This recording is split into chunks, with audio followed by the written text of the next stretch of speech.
Hello friends, कैसे हैं आप? आई होप आप सबको 31 चैप्टर में मज़ा आया होगा।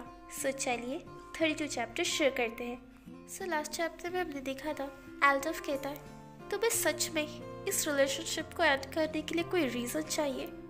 क्या तुम्हें सच में लगा कि हम दोनों डेट कर रहे हैं? ये कह के एल्डफ वहाँ से चला जाता है। ट्रॉय रोते रोते कहता है हाँ, इसके पीछे कोई ना कोई रीज़न ज़रूर होगा। तुम कल रात लुइस का नाम ले रहे थे जबकि तुमने मुझे अपने बाहों में पकड़ा था। ब्रदर जियांग, आप ऐसा कैसे कर सकते हैं? ओके फ्रेंड्स, सो चलिए 32 चैप्टर की शुरुआत करते हैं। चैप्टर के स्टार्टिंग में लुइस बाथरूम में होता है और अपना चेहरा धो रहा होता है।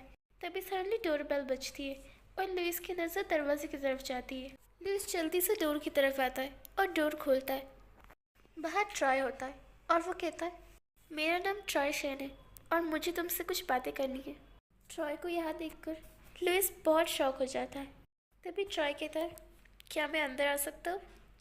लुइस थोड़ा उदास होते हुए कहता है हाँ हाँ, अंदर आ जाओ।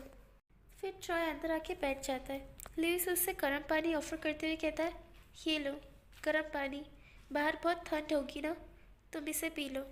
तभी ट्रॉय कहता है मैं ब्रदर जियांग के साथ ऑलरेडी बहुत लंबे समय से हूँ, तो प्लीज़ हम दोनों के बीच में आना बंद करो।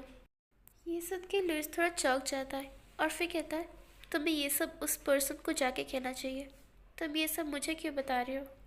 हाँ, वैसे कितने लंबे समय से थे तुम दोनों साथ में?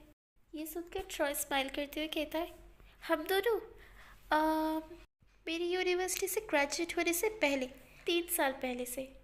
ये सुन के लुइस कहता है 3 साल? हाँ, ओह मुझे याद करने दो। एल्डफ जियांग 3 साल पहले वो प्रेसिडेंट नहीं बना था, वो सिर्फ लोकल इलेक्ट्रॉनिक टेक कंपनी में काम करता था। उस साल एक बीमारी भी हुई थी, तुम डिजीज़ भी कह सकते हो। उस डिजीज़ की वजह से बहुत सारे लोग बीमार पड़ने लगे। उस टाइम में हॉस्पिटल में भी बहुत सारे पेशेंट की तादाद बढ़ने लगी और हॉस्पिटल को एक रिस्ट्रिक्टेड एरिया बना दिया जहाँ बाहर के कोई भी लोग अंदर नहीं आ सकते। और उसी वक्त मैं हॉस्पिटल में था। मैं जहाँ काम करता था, आई मीन मेरे बॉस की पूरी फैमिली को वो डिजीज़ हो गया था। इस वजह से वो हॉस्पिटल में थे और मैं उन सब का ध्यान रखने के लिए उनके पास था। और इन्हीं सभी वजह से एल्डफ ने हॉस्पिटल के रूल्स तोड़कर मुझे वापस घर ले जाने की कोशिश भी की। वो पल मेरे लिए बहुत मेमोरेबल था जब एल्डफ बहुत ज़्यादा गुस्सा हो गया था और गुस्से में उसने मुझ पर हाथ उठाने की भी कोशिश की, पर फिर जब उसे रियलाइज़ हुआ तो उसने खुद को ही स्लैप मार दिया और फिर रोने लगा। मैंने पूछा एल्डफ तुम क्यों रो रहे हो? ना ही मैंने तुम्हें बुली किया, ना ही मैंने तुम्हें डांटा, तो फिर क्यों? उसने रोते हुए कहा क्या होगा अगर तुम्हें कुछ हो जाएगा तो? मैं तुम्हारे बिना नहीं रह पाऊंगा। तभी आखिर में बॉस की पूरी फैमिली मर गई थी, पर मैं ठीक था।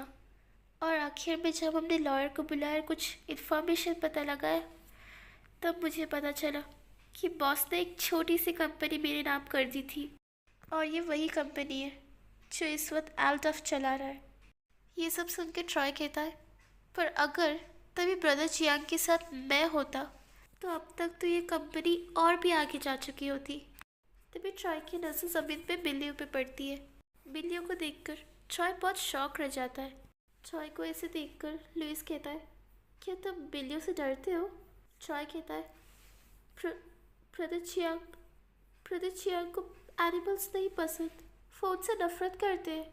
ये सुन के लुइस कहता है अगर तुम मुझसे अच्छी से बर्ताव करोगी, थोड़ी प्यारी प्यारी बातें करोगी, अगर तुम उसे प्यार से फोर्स करोगी तो वो रिफ्यूज़ नहीं कर पाएगा।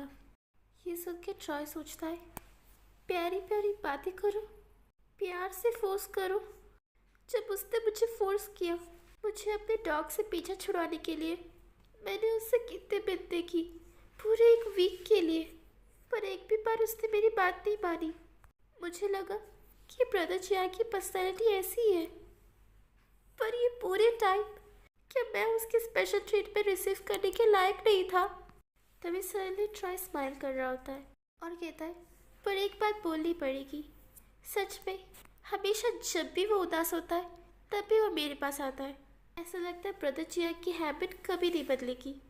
ये सुन के लुइस थोड़ा शॉक रह जाता है।